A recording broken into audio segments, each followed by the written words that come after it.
Hello YouTube, and welcome back to another episode of Nerd Wave News. So this week, I'd like to talk a bit about the new Nintendo Switch OLED console that was just announced. It will be available for sale beginning October 8th of this year at the price of $349.99. So I've been reading a bit about this and it looks pretty neat, so let's jump right into it. I'm on the Nintendo side here, and they have a really nice comparison for all the different models of the Switch laid out here that we can take a look at. So again, as I mentioned before, it's going to be $349.99 at a $50 premium over the base Switch console. It's going to have the same play modes that are available. And there will be backwards compatibility with the current Joy-Cons as well. So something interesting here to note, the new Switch is going to have a built-in wired LAN. Although they're not giving you the cable, so that kind of sucks. But I think that's kind of neat because it kind of gives this somewhat of a portable console, more of a non-portable console feel, by having a wired option, if you want that faster internet connection. So that's pretty cool. And looking at the dimensions here at 4 inches by 9.5 by half an inch deep, it's only about 1/10 of an inch longer than the current Switch, but the actual screen size is larger by 0.8 of an inch. So that'll be great if you're using it in handheld mode, or if you're using it as a tabletop. I think that'll be it'll definitely be easier on your eyes. And looking at the weight, it's 0.5 of a pound heavier. So I sincerely doubt most of us can actually feel that kind of a weight difference. So really cool that they were able to kind of stuff that in there. Now looking at storage here, we've got double the storage available from the base Switch model. So you got an extra 32 gigs of storage, which is nice. And battery life should be about the same as the current base model. So again, there's no penalty there either. So I went to the actual page, just to kind of look at some of the other features. The stand on there is a lot wider than the current base model, and it will be adjustable, so you can kind of find the right spot to view. I actually haven't used the tabletop mode on my Switch yet. In fact, I pretty much only use it in the docking mode for the TV, and once in a while I will play it handheld. But for the most part, it just kind of stays in its dock. And we already talked about the built-in wired LAN and the 64 gig storage, and it also is claiming an advanced audio on there, so that should be cool too. And we already know about these modes and the Joy-Cons. I actually like the color scheme on this. The sort of monochromatic white and black. I think it looks pretty chic. I think it is pretty good looking. In fact, I may want to pick up a set of the Joy-Con controllers when those come out, just because. So, what do I think about it? Again, I like all the extra perks you're getting, over the base system. So for $50, you're getting the wired LAN, you're getting a bigger display.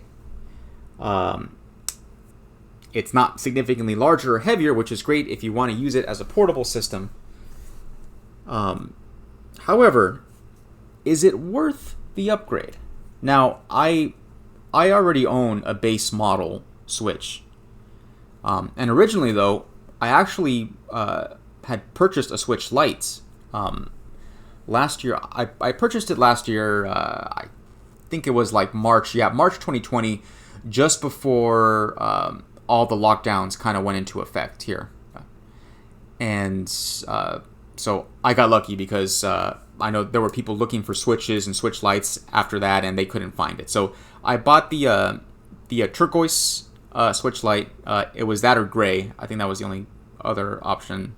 They didn't have any coral or yellow or anything else. But the gray looked kind of boring, so I went with the turquoise. And I hadn't owned a brand new portable console in years.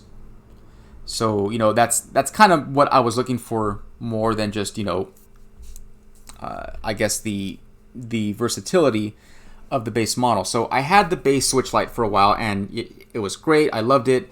And then we had an accident with the cat knocking it off the charging table, or I had it on the table charging, and she knocked it down, and it happened to hit the subwoofer I had right next to the on the floor next to my TV, and it happened to hit at such an angle that the thumbstick just clean broke off, and it was not repairable. So that thing was done. So at that point, I decided, I started looking at the base Switch after that, and I'm glad I made the switch. But I'm glad I made the switch to the Switch.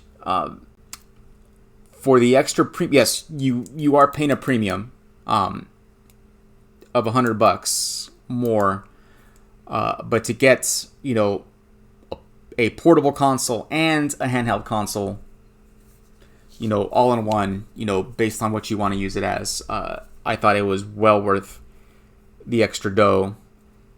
I don't use it as much in handheld mode anymore. Again, I'm mostly using it docked on the TV now, but it still works fine in handheld. Yeah, I mean, it's kind of hard to justify paying $350 to replace my current Switch, which is working great already. And even from a financial perspective, if I went on to Amazon earlier and I looked, and you can get a 32 gigabyte micro SD card right now for about $7.49, so under $8. So if you already have a Switch, and it's like, well, you can upgrade that memory for $7, not $50. Again, there's not, there's the other upgrades that the OLED has over it. However, I would say if you have a Switch Lite, or if you don't own the console at all, I would absolutely recommend just going straight for the OLED model. I think all the extra value that you get from all the extras would be well worth the extra $50 over the base system. I mean, $50 isn't a lot of money in the grand scheme of things when you consider, how many years are you gonna keep this console? How many hours upon hours of entertainment, is this gonna provide for you? I mean, $50 is a drop in the bucket. Yeah, that's really all I have to say about it. If you guys have any comments, drop them below. Thank you for staying to the end. If you enjoyed the content, please like and subscribe so you don't miss out on a future episode. And looking forward to catching you in the next episode. Later days.